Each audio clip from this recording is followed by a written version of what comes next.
contexto de cambio climático, crisis y encarecimiento de los combustibles fósiles, el gobierno español echa el freno a las energías renovables, único sector industrial en el que España era un referente hasta el momento. El gobierno y el lobby eléctrico justifican el bloqueo a las renovables en el coste de las primas. El déficit de tarifa no deja de subir, caen las condiciones laborales del grueso de la población y este invierno más de 2 millones de españoles se quedan sin encender la calefacción porque no pueden pagarla.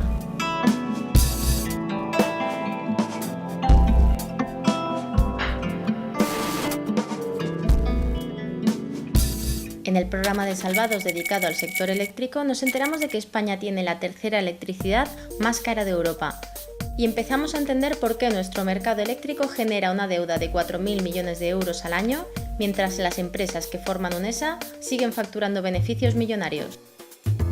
Cogemos el testigo al equipo de Salvados y seguimos preguntando: ¿son las renovables las culpables del déficit de tarifa?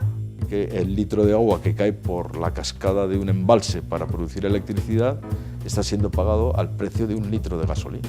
Que cada año nos estemos gastando 45.000 millones en importar hidrocarburos y al mismo tiempo este gobierno la primera medida que toma es eliminar las ayudas al desarrollo de las energías renovables. En el sector eléctrico hay dos bloques, uno formado por 5, 6, 7 grandes compañías y sus respectivos consejos de administración y en el otro lado la sociedad en su conjunto. Se han instalado una cantidad de centrales térmicas de gas, muchas más de las que necesitamos. Y ahora las compañías eléctricas que invirtieron en ello tienen un problema. Los intereses de estas compañías hacen o dificultan el camino hacia un cambio de modelo energético y hacia la introducción de fuentes de energía más limpias que las que tenemos. Si vemos los datos publicados por la propia compañía de cómo produce electricidad, vemos que 2/3 partes de la generación eléctrica es a partir de la energía nuclear o de centrales térmicas, ¿no? Mantener todo esto realmente no puede ser sin tener, de alguna manera, muy cerca al que tiene la llave del Boletín Oficial del Estado. Existen puertas giratorias y además en los últimos años han girado a una velocidad muy importante. Es un buen momento para decirles a los gobernantes que la participación de los ciudadanos, la información de los ciudadanos va a hacer que cambie todo. ¿Qué podemos hacer para cambiar este modelo energético que tantos problemas está causando y causará? Las energías renovables permiten que la gente sea propietaria de su propia energía. Cada kilovatio hora que inyectamos en la red, lo inyectemos donde lo inyectemos, es un kilovatio hora menos que está produciendo una central de gas o una central de carbón. ¿Qué te ha parecido la reacción al programa de Salvados de UNESA? Era de esperar. El debate sobre la situación del sector eléctrico, de la actuación de las grandes compañías, digamos que era algo reservado a la prensa especializada o a las secciones de economía de la prensa generalista. Impresionante, o sea, fue una sacudida eléctrica en una ciudadanía letargada, porque se nos ha hurtado el debate energético, no tenía nada que ver con nosotros y de repente todo el mundo habla de ello, es decir, en Twitter, en los vecinos en casa, todo el mundo. ¿Has visto el Ligopoli? Creo que la base del éxito fue que este chico preguntó como preguntaríamos cualquiera de nosotros, o sea, fueron preguntas de sentido común ante un mundo absolutamente opaco en el que no sabemos lo que está pasando y del que dependemos todos. La propia noche en la que se emitió fue una locura, en cuanto, sobre todo en Twitter, por la gran cantidad de gente, digamos, que por primera vez vio la luz y se dio cuenta de que detrás de su recibo de la luz había un lado oscuro y que ese lado oscuro pues tenía mucho que ver con las subidas que venimos sufriendo en los últimos años en el precio. Y bueno, y luego posteriormente, ¿no? La patronal eléctrica se reunió al día siguiente del programa para ver cómo podían reaccionar contra esta transgresión de la línea editorial oficial. La propia UNESA filtró la carta que envió 2 días después del programa al presidente del Grupo Planeta pidiéndole una compensación, donde incluso llegaba a señalar la cadena de televisión y el magazine en el que querían participar, y dio lugar a que a través de la plataforma change.org se recogieran firmas en apoyo del programa para que siguiera emitiéndose y que recogió en unos días más de 100.000 firmas. Es alucinante, ¿no? Que hubiera que votar para que Jordi Diego le pudiera seguir haciendo periodismo. Sí, y quizá lo más sorprendente es que no nos sorprende. UNESA, buenos días. Hola, buenos días. ¿Me puedes pasar con el departamento de comunicación, por favor? Sí, dígame. Llamaba para solicitar una entrevista. Vale, pues espera un momentito a ver si está la directora del departamento y te lo puede decir, ¿eh? Oiga. ¿Sí? Sí, vamos a ver, ahora está en una reunión, que si quiere volver a llamar en una hora. Ay, es que tienes que hablar con la directora, pero está reunida en este momento. ¿Si me dejas un teléfono? Sí. Te llamamos o inténtalo en un ratito. ¿Me puedes decir tu nombre, por favor? Sí, Alba del Campo. Y llamaste y no sabes con quién hablaste. Pues espera un poquito, por favor, que voy a preguntar a mis compañeros, ¿vale? Gracias.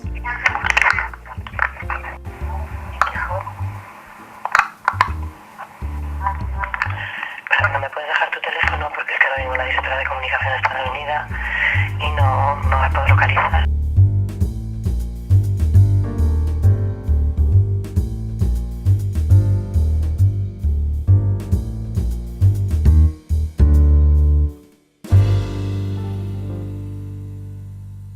El déficit de tarifa es muy sencillo. Es decir, dentro del recibo eléctrico que todos tenemos, hay una parte que corresponde de verdad al suministro eléctrico. Algo más de la mitad del recibo que pagamos es lo que se llama peajes, costes regulados. ¿Y esos peajes qué son? Pues son, por ejemplo, primas a las renovables. Más de 7.000 millones de euros este año. 7.000 millones de euros de subvenciones y primas a las energías renovables, que son estupendas, es una cosa de futuro, totalmente cierto. 7.000 millones de euros. ¿Quién tiene la culpa del déficit tarifario? ¿Lo tienen las energías caras, como la fotovoltaica, la eólica o la termosolar, o lo tienen las energías baratas, como la hidráulica y la nuclear? Bueno, pues dicho esto así, la respuesta inmediata del 99% de la población sería decir, pues naturalmente el problema de que la energía eléctrica en España sea cara, la tienen las energías caras, ¿no? Bueno, pues no es así. Y este asunto es poco intuitivo, pero no es así. Y es la explicación que dan las empresas de UNESA. Es una explicación simple, que la gente la entiende muy bien, pero que es completamente falsa.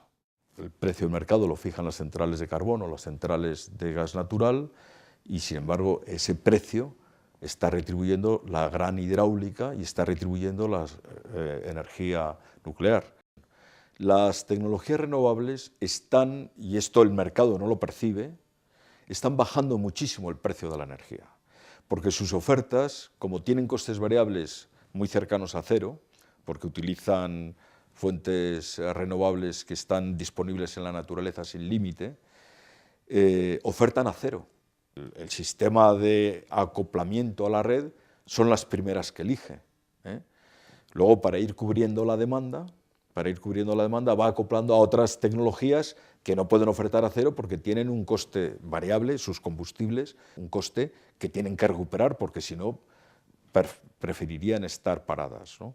Y así se van acoplando las tecnologías desde el coste variable más bajo, las tecnologías renovables, al coste variable más alto, el carbón o el gas natural. Precisamente en este sobre-remuneración que están cobrando el 30% de la energía que se produce en España, es donde está el problema del déficit tarifario. Bueno, eso habría que añadir también otros problemas que son menores, pero que son muchos, y que producen una inflación de precios que además se convierten en ingresos también de las grandes empresas. En concreto, el día 12 de diciembre del año 2012 a las 13 horas.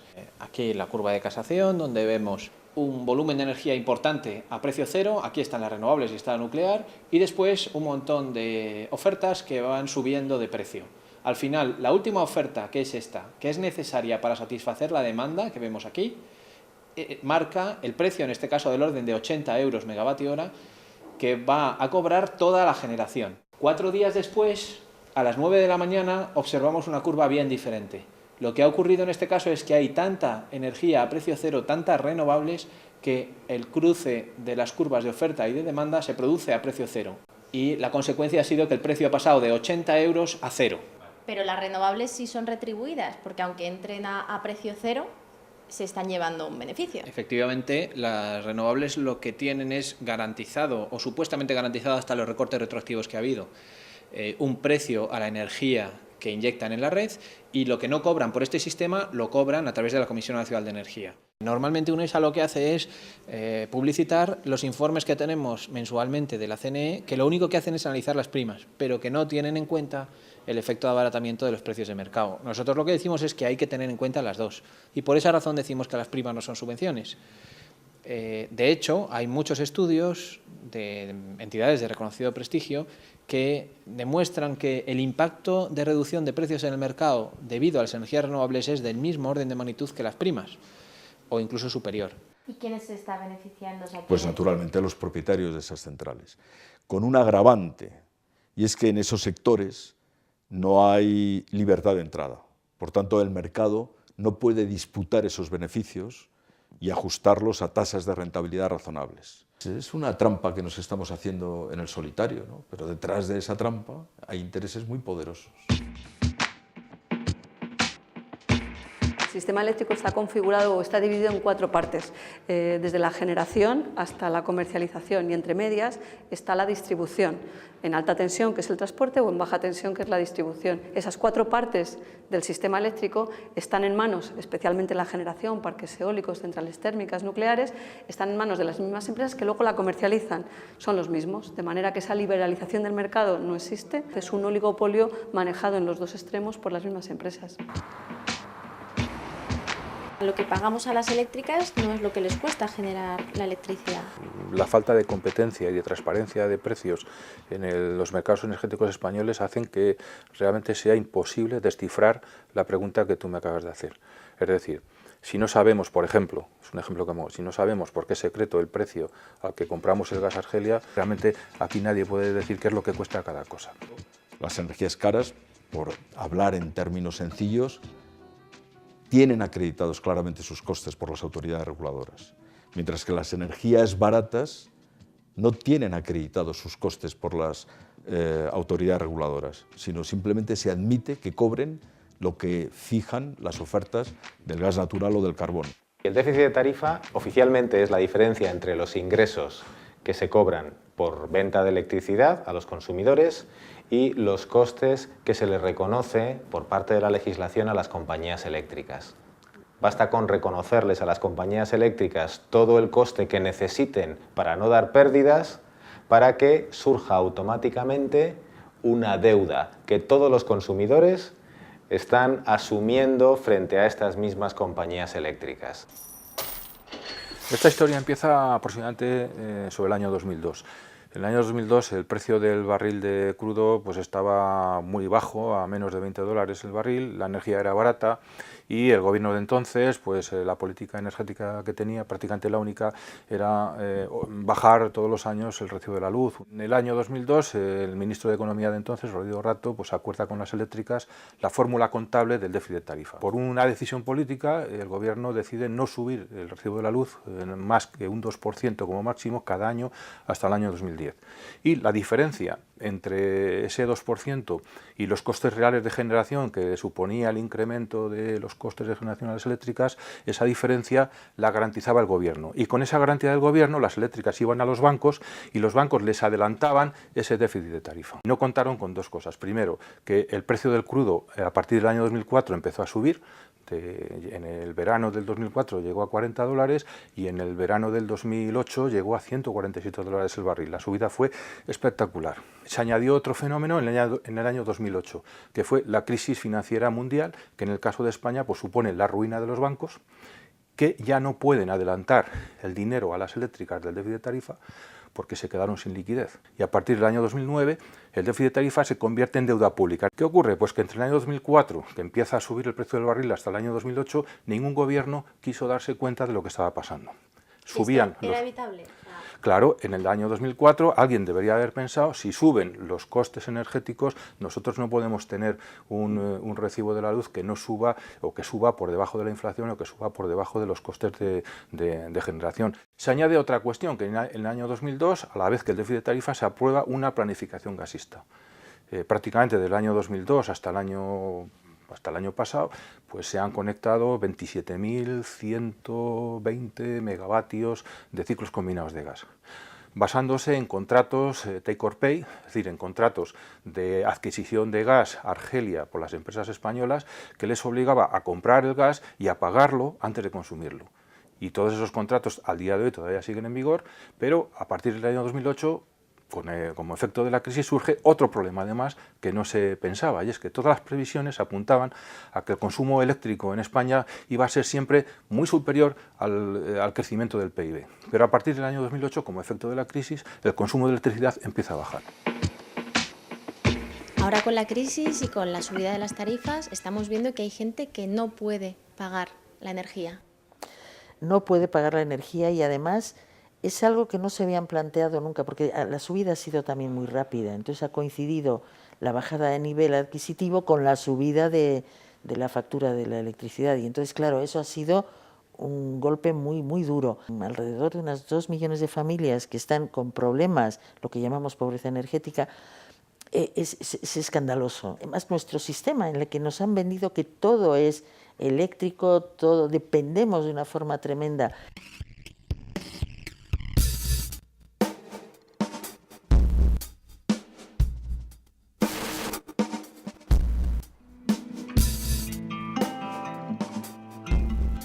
Tenemos un modelo en España y en el mundo muy similar que se basa sobre todo en 2 fuentes de energía, los combustibles fósiles con un 80% aproximadamente de la aportación y la energía nuclear con un modesto 6%, pero que es muy digamos, poderosa en el mundo rico, ¿no? En el mundo industrializado. Es un modelo caduco y muy problemático por 2 grandes motivos.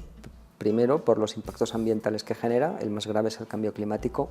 Ya creo que no aparecerá nadie poniendo en duda lo que se sabe hoy de cambio climático, incluso los modelos matemáticos que se usan para predecir ya están perfectamente contrastados hacia atrás, ¿no? Estos modelos predicen la evolución hacia adelante del clima y también hacia atrás conocemos el clima y podemos compararlo, ¿no? No solo el cambio climático, lluvias ácidas, residuos radiactivos, accidentes nucleares, mareas negras. Además de estos impactos ambientales tenemos el problema de la escasez. El petróleo pues, se acabará en unas pocas décadas, es difícil decir exactamente cuándo porque todo el mundo miente sobre las reservas que tiene. El famoso pico del petróleo. El famoso pico del petróleo puede aparecer de un momento a otro y hay incertidumbres, ya digo, del estilo de que no sabemos cuánto petróleo realmente hay, ¿no? Pero es seguro que se va a acabar pronto, el gas se acabará también pronto como el petróleo.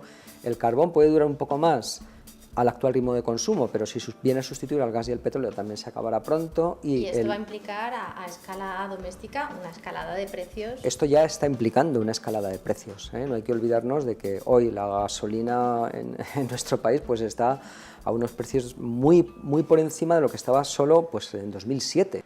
Y todo el mundo sueña con un petróleo barato. Sí, bueno, ¿el petróleo puede ser barato? No. ¿Será más barato el año que viene? No. ¿Y dentro de 10 años? No. Y el modelo de nuestra sociedad que consume tanto petróleo, ¿cómo se lo va a montar? No es un problema solo de precio, es un problema de disponibilidad. El actual sistema energético genera 3 huellas indelebles en nuestra sociedad. La primera, como ya es sabido, la que guarda relación con la destrucción ambiental y el cambio climático. La segunda es aquella que tiene que ver con la violación sistemática de derechos humanos y el control geoestratégico de los recursos energéticos en cualquier lugar del mundo por parte de Occidente. El proceso que ha llevado a las empresas españolas energéticas a convertirse en transnacionales o multinacionales tiene apenas 10-12 años de existencia, ¿no?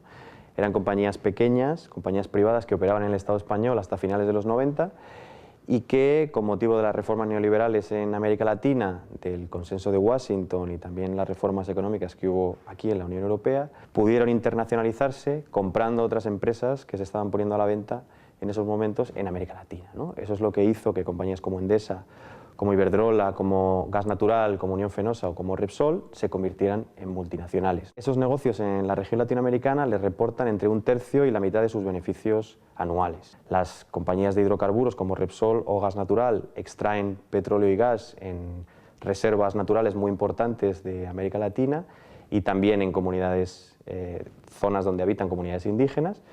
Y las empresas eléctricas como Endesa, Iberdrola o Unión Fenosa construyen grandes represas hidroeléctricas que también tienen graves efectos socioambientales sobre las poblaciones locales y sobre el entorno. Lo que sabemos es que buena parte de esos beneficios vienen de allá, de América Latina, pero no en qué condiciones se obtienen. Las comunidades que viven en la región y también diferentes colectivos ecologistas y organizaciones sociales tienen desde hace años una campaña en contra de las centrales hidroeléctricas de Endesa en la Patagonia chilena, y aquí les vemos en una de sus acciones de denuncia. Las compañías publicitan su imagen en base a dos estrategias. Por un lado, todo lo que tiene que ver con la imagen verde, con la imagen de respeto medioambiental, que todas estas compañías lo tienen muy trabajado, todas tienen un montón de anuncios donde salen un montón de soles, mariposas, cascadas de agua, qué sé yo, y en donde toda esa imagen verde se sustenta sobre todo en los proyectos de energías renovables,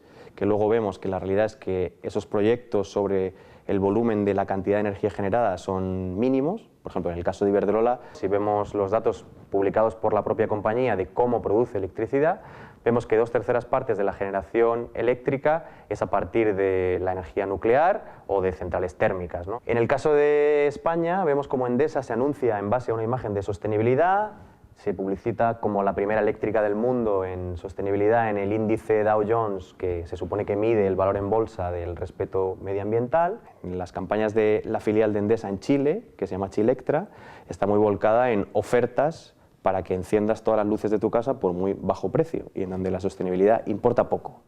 Tenemos una política que permite que cada año nos estemos gastando 45.000 millones de euros en importar hidrocarburos de otros países, fundamentalmente del Golfo Pérsico, y al mismo tiempo este gobierno, la primera medida que toma, la primera medida energética, es eliminar las ayudas al desarrollo de las energías renovables. Es más, en el año 2012, España, a pesar de que se reduce el 1,7% su demanda de electricidad, sin embargo, las emisiones de CO2, de gases que causan el cambio climático, derivadas de la producción de energía, aumenta el 11%. Se da esta paradoja, que las políticas que realiza el gobierno llevan a que, aunque se reduzca el consumo de energía, aumentan las emisiones.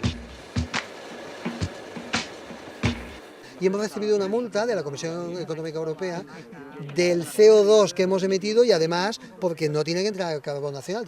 Nos ha costado 1.200 millones de euros el año 2011, que lo vamos a pagar entre todos, y eso va a déficit de tarifa. Dices, hombre, pero ¿y por qué esos 1.200 millones de euros no pueden servir para reconvertir el sector del carbón? Y no solo eso, sino que además impulsa políticas como, por ejemplo, el fracking, que es nuevamente el buscar las últimas gotas de combustibles fósiles que puede haber en el subsuelo, o se impulsa la exploración y la búsqueda de hidrocarburos, de petróleo y de gas en el Mediterráneo o en las Islas Canarias. Incluso las personas que podamos entender un poquito más, nos parece o nos cuesta digerirlo, porque no es un sistema racional. Mantener todo esto realmente no puede ser sin tener, de alguna manera, muy cerca al que tiene la llave del Boletín Oficial del Estado. Los generadores de ese tipo de energías fotovoltaicas le acusaban, no usted directamente, sino al gobierno, de querer acabar con el sector. Para nada, todo lo contrario. De hecho, España es una potencia mundial en renovables. Yo creo que una de las inversiones más importantes que estamos haciendo en el exterior, en Estados Unidos, en Sudamérica, en Europa, en Asia, es justamente en energías renovables. En enero de 2012 aprobó un Real Decreto que establecía una moratoria definitiva para las primas que reciben las tecnologías renovables. Se están cargando de golpe la competencia posible que esas tecnologías iban a representar para sus centrales. La evolución de las normas que han alterado normas anteriores está perjudicando a los nuevos entrantes de una manera verdaderamente incomprensible. Y el problema de esto no solamente es un problema para los afectados, que ven frustradas sus legítimas expectativas. Es un problema para toda la economía, porque los observadores exteriores llegan a la conclusión de que este país, la seguridad jurídica es muy endeble. ¿Y cuál es el comportamiento de quienes tienen que cubrir riesgos regulatorios? Esto lo sabemos muy bien en España. Se llama prima de riesgo. El argumento de las partes más conservadoras es que las energías renovables están muy bien, pero que se podía, sin haber invertido tanto dinero en la consecución de estos objetivos renovables, o sea, con menos dinero podíamos haber llegado a los mismos objetivos, que se ha dado mucho más dinero del necesario. Y posiblemente, efectivamente, se podría haber hecho de una forma mucho más económica. El problema es que estamos en un falso mercado, porque por un lado, si estuviéramos en un mercado de libre competencia puro, efectivamente las energías renovables se abrirían paso ellas solitas. Estamos hablando de que inviertes ahora, pero que el combustible es gratis y previsible, cosa que con otros combustibles no ocurre. El problema es que el mercado está manipulado. Se han instalado una cantidad de centrales térmicas de gas, muchas más de las que necesitamos. Y ahora las compañías eléctricas que invirtieron en ello tienen un problema. Para poder dar de comer a esas centrales de ciclo combinado, tenemos que quitarles el pan a otras. ¿A quién le están quitando el pan? Pues a las energías renovables. Que las energías renovables aportan modularidad. Con 50.000 euros se puede hacer una inversión y producir energía eléctrica. Con 1 millón de euros también. Para hacer una central de ciclo combinado se necesitan varios millones de euros. Cientos de millones de euros. Una central nuclear, miles de millones de euros. Eso es una barrera de entrada que solamente los grandes grupos financieros pueden traspasar. Las energías renovables, al ser modulares, permiten que muchos ciudadanos, con sus ahorros, puedan convertirse en productores de energía eléctrica. Y eso es lo que ha pasado. Y en ese espacio que consideraban privado, que habían patrimonializado, de repente han entrado miles de nuevos productores. Realmente el sector eléctrico que hemos conocido en el siglo XX está sufriendo un shock tecnológico verdaderamente brutal, que viene acompañado de un shock corporativo verdaderamente brutal. Ya no se va a hacer ninguna central nuclear en España, ya no se va a hacer ninguna central de ciclo combinado, se van a hacer solamente centrales renovables.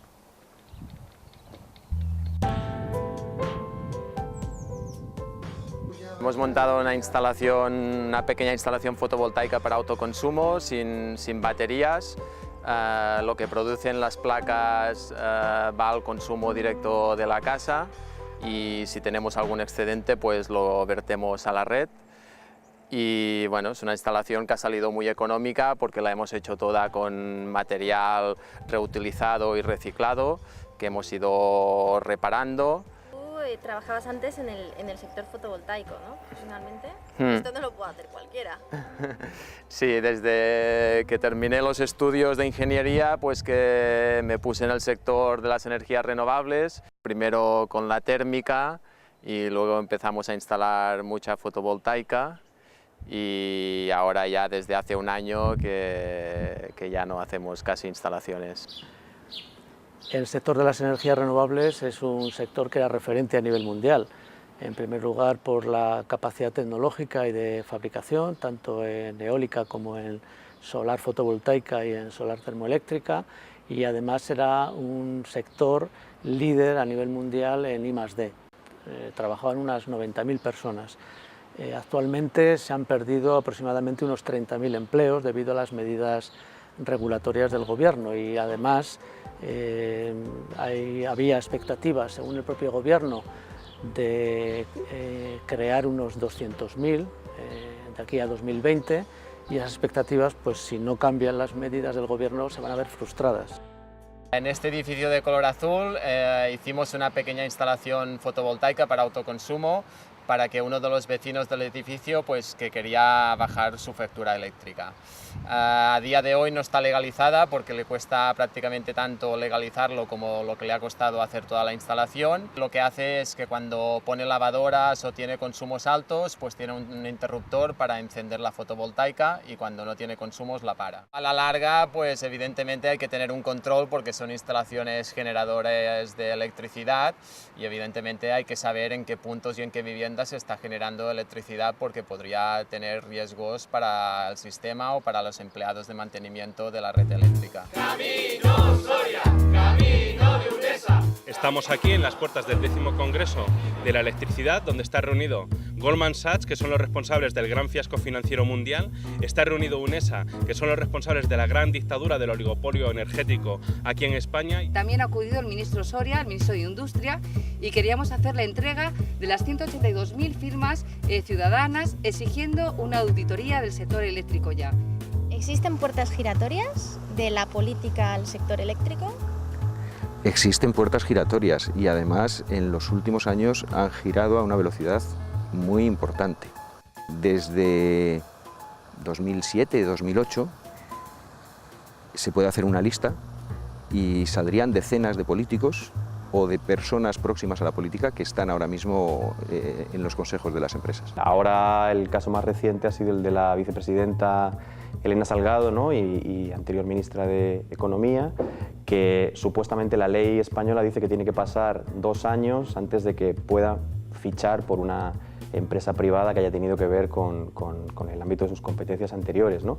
La vicepresidenta fichó a los pocos meses por la multinacional Endesa. Que Elena Salgado, que era vicepresidenta segunda, vicepresidenta económica del gobierno de Zapatero, y que tenía entre sus funciones industria, es decir, que Miguel Sebastián tenía que discutir con ella los temas que llevaba el Consejo de Ministros. ¿Qué es lo que aprobó Miguel Sebastián para Endesa? Pues te puedo contar, por ejemplo, que la última semana antes de salir del gobierno aprobaron una norma para otorgar los pagos por capacidad. Se paga, tenemos un cierto volumen de dinero que estamos pagando todos a las centrales de gas simplemente por estar ahí, por estar disponibles, aunque no produzcan ni un solo kilovatio hora. Pues que puedan entrar automáticamente en funcionamiento. ¿Eso cuánto supone al año? Pues unos 900 millones de euros que pagamos todos en el recibo. 2 expresidentes del gobierno, Felipe González y José María Aznar, actualmente son miembros del Consejo de Administración de Gas Natural Fenosa, en el caso de Felipe González, y asesor externo para América Latina de Endesa, en el caso de José María Aznar, ¿no? Que son curiosamente las mismas compañías que se privatizaron en sus mandatos. Algún miembro del Tribunal de Cuentas, es ministra de Asuntos Exteriores Ana Palacio, es ministro de Economía de las primeras épocas del gobierno socialista Miguel Boyer. La lista es inmensa, es muy larga. ¿Y qué ganan estas empresas cuando contratan a un político de ese calibre? Pues fichan su forma de hacer y sobre todo sus relaciones. Hace 4 años hicimos un estudio a través del Instituto de Periodismo Preventivo y Análisis Internacional de la Universidad Complutense de Madrid a propósito del discurso de la sostenibilidad en los grandes medios de comunicación, y en ese estudio lo que pudimos constatar era que el 25% de los consejos delegados de los grandes medios de comunicación, de los grandes grupos de comunicación españoles, estaban penetrados por 2 sectores principales. Uno de ellos era el financiero y el otro era el de las grandes energéticas. Presión hay, presión sobre los medios la hay, sin duda, me consta porque he trabajado muchos años en medio y me consta que a través de la publicidad o a través de las relaciones incluso personales o a través de otras muchas relaciones, esa presión existe. No hace falta ni que lo digan. Los propietarios de los medios de opinión, televisión, radio y prensa, saben perfectamente que no pueden crearse enemigos en un sector tan poderoso. Las grandes eléctricas están, digamos, parapetadas detrás de 4 muros. El primero de ellos es la propia regulación del mercado, que hace que sea muy difícil competir contra ellos. El segundo, los expolíticos y exfuncionarios de la administración que tienen a sueldo. El tercero, los medios de comunicación, el fuerte control y presión que ejercen sobre los medios de comunicación masivos. Y por último, por si fallan todos estos, tienen también una fuerte capacidad de presión sobre los grandes despachos de abogados en España. Las eléctricas recurren prácticamente todas las normas que les afectan. Es una estrategia de negociación con el gobierno.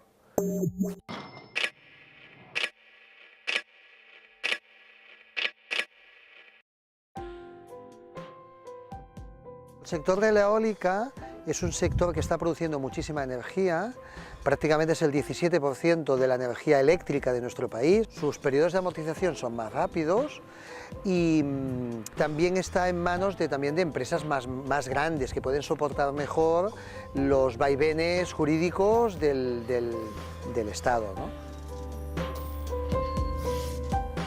Esta es una de las primeras instalaciones fotovoltaicas que se hicieron en España, ¿no?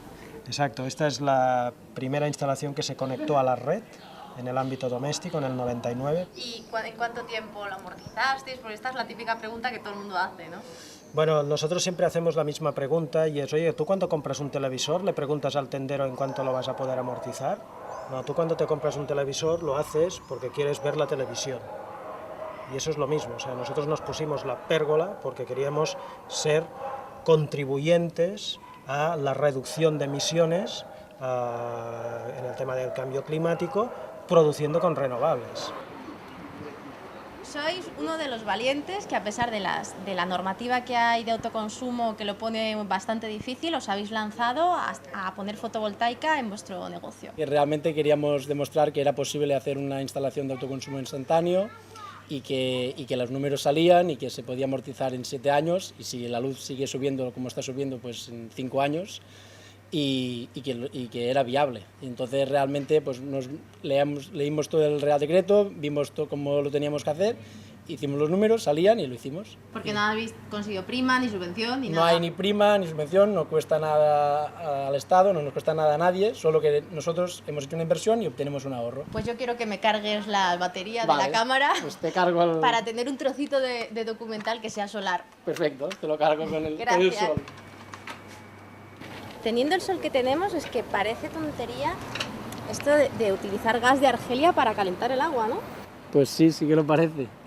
Con estas 6 placas tenemos casi toda el agua caliente sanitaria y la calefacción mediante suelo radiante. Y esto lo hicimos desde el principio, y esta es la parte de instalación fotovoltaica que hemos puesto este año. ¿Y os planteáis poner autoconsumo fotovoltaico del total de la energía que gastáis? Sí, bueno, realmente el sueño hubiera sido hacer el total, el máximo. Por eso estamos esperando la regulación del balance neto, porque entonces en lugar de haber puesto 32 placas hubiéramos podido poner muchas más. La tercera huella de nuestro sistema energético es la que guarda relación con la erosión de nuestra democracia, ya que apenas son un puñado de compañías las que toman la decisión a propósito de cómo tenemos que consumir energía y de dónde tiene que proceder esa energía. Todo eso, además, en contra de la opinión de la inmensa mayoría de los españoles, que se recoge en el último Eurobarómetro, y que viene a decir que el 80% de los españoles querría que el modelo energético en 30 años fuera solamente con renovables.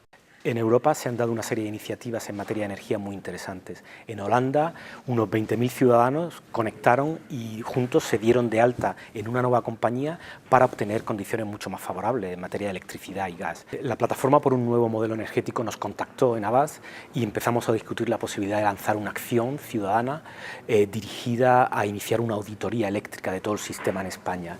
Y después de discutir posibles estrategias y cuál era la mejor manera de hacerlo, con motivo de una visita que iban a realizar miembros de la plataforma a Bruselas a reunirse con expertos en la Comisión Europea, con el comisario europeo y con parlamentarios, lanzamos una petición unos pocos días antes y en cuestión de 3 o 4 días estamos llegando ya a 150, 160.000 firmas de apoyo.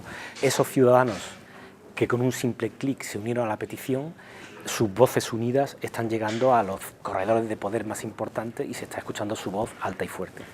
La plataforma por un nuevo modelo energético es la suma de organizaciones ambientales, de organizaciones sindicales, de partidos políticos, del sector empresarial, de organizaciones sociales y de ciudadanos que a título individual, juntos desde la diversidad, estamos trabajando para un cambio de modelo energético. La plataforma se crea alrededor de Ángel Vadillo, que es el alcalde de Alburquerque, y que inicia una lucha muy potente para defender el empleo en su pueblo, afectado por el decreto 1/2012 que paraliza las renovables. Hace unas reivindicaciones al ministro de Industria, Soria, que no son escuchadas, y frente a eso pues decide iniciar una huelga de hambre que dura 2 meses. Y a partir del día 8 de septiembre, que Ángel decide dejar la huelga y pasarnos el testigo de su lucha a nivel colectivo, bueno, empezamos nuestra andadura.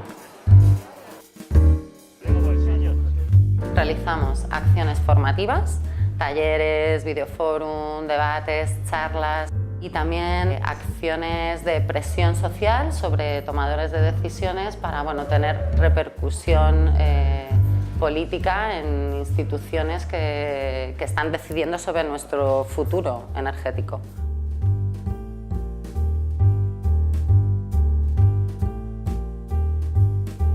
¿Qué podemos hacer para cambiar este modelo energético que tantos problemas está causando y causará? Una primera opción, no consumir la electricidad con ninguna de las 5 grandes empresas del oligopolio. Para ello es tan simple como cambiarse a una comercializadora independiente o a una cooperativa que certifica electricidad verde.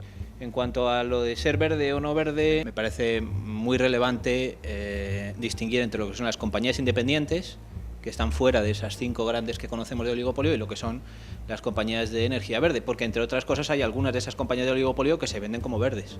Lo que estamos proponiendo es que esos grandes valores que hemos tenido siempre de transformación, de sostenibilidad, son valores que son practicables en el día a día, que no tenemos que esperar a una revolución futura, que nuestro tiempo es el presente. Estamos a 5 o 6 decisiones en realidad de cambiar el mundo. Cada vez que ponemos en marcha un panel solar fotovoltaico y lo conectamos a la red, estamos ayudando a expulsar a aquellos que siguen generando energía de una manera centralizada y de una manera sucia. Tenemos un gasto exterior de más de 40.000 millones de euros al año.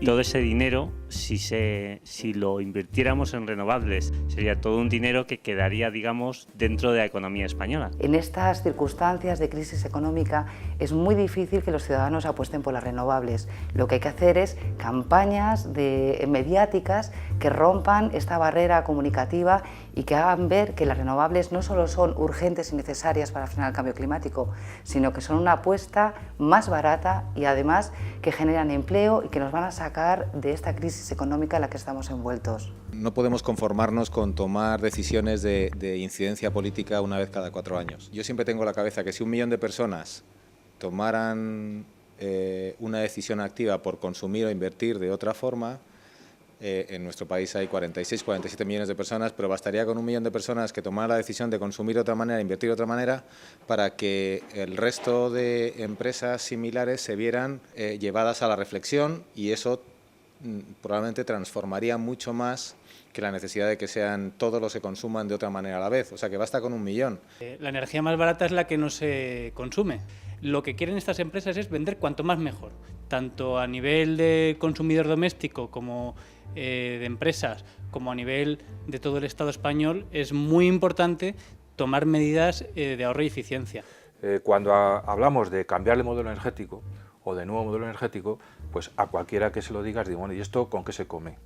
Porque claro, es una frase muy opulenta, pero luego eso cómo se traduce en la práctica. Y yo la respuesta más sencilla que os puedo dar es que todo está escrito en las directivas europeas. Toda la edificación nueva y toda la rehabilitación de la edificación existente se tiene que hacer con el criterio de consumo nulo de energía. Y eso la directiva de eficiencia energética de edificios define que ese edificio es un edificio con autoconsumo y con renovables. Tenemos que apostar por las renovables responsables, es decir, por un marco de generación de electricidad distribuida, pequeñas instalaciones ligadas al consumo en manos de la ciudadanía, lo que es la soberanía energética ciudadana. ¿Y esto qué va a permitir? Primero, una nueva cultura del consumo de la electricidad. Cuando la ciudadanía empieza a ser titular de su propia electricidad, cambia psicológicamente el modo de consumir la electricidad, porque uno se da cuenta que es un recurso muy preciado y lo utiliza con sensatez. Pero además vamos a contribuir a que el modelo económico y energético sea mucho más democrático, sea mucho más capilar. Si en el actual modelo la distribuidora es la que manda, en el nuevo modelo energético es el consumidor soberano el que manda.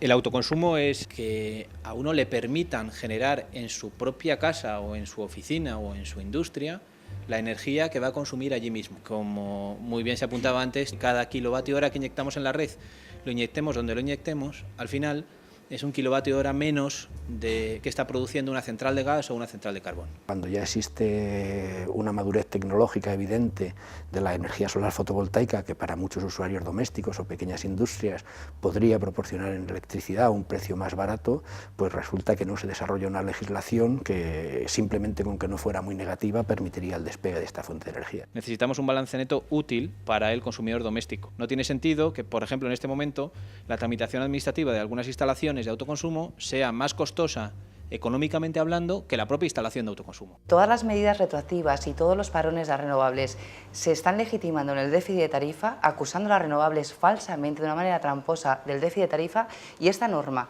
la de autoconsumo con balance neto, que no va a afectar a las arcas del Estado, no se aprueba. Pero bueno, tarde o temprano la van a tener que aprobar. En breve está previsto que se vaya a aprobar, pero desgraciadamente nos tememos que se va a aprobar con bicho, con unas medidas que van a hacer que sean bastante inviables económicamente. ¿Qué está detrás de todo ello? La mano del lobby eléctrico. Hay que actuar para luchar contra eso.